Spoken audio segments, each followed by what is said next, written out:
আসসালামু আলাইকুম। ইনকিলাব জিন্দাবাদ, নারে তাকবীর, আল্লাহু আকবার, ইনকিলাব জিন্দাবাদ। এই কথাগুলা, এই স্লোগানগুলা আমরা কাদের মুখ থেকে শুনি? বেশিরভাগ ক্ষেত্রে যারা জুলাই আন্দোলনের পক্ষে শক্তি ছিল তারা এই স্লোগানগুলা দিত এবং এখনো দেয়।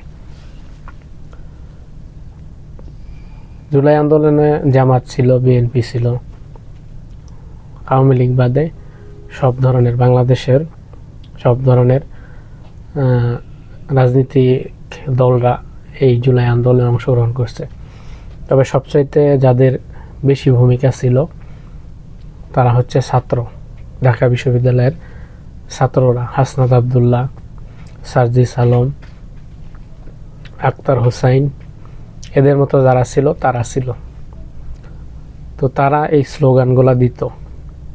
শরীফ ওসমান হাদি, যার কথা না বললেই না, ঠিক আছে? শরীফ ওসমান হাদি বিশেষ করে সে তো নামই রাখছে ইনকিলাব মঞ্চ, তার একটা সাংস্কৃতিক সংগঠন, সেটার নামকরণই করছে ইনকিলাব মঞ্চ।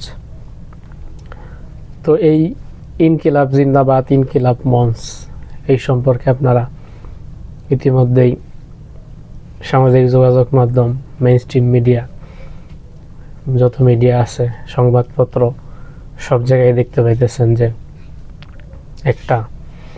যে এই আমাদের বিদ্যুৎ মন্ত্রী, কি যেন নাম, ইকবাল হাসান মাহমুদ টুকু, এরকম একটা নাম।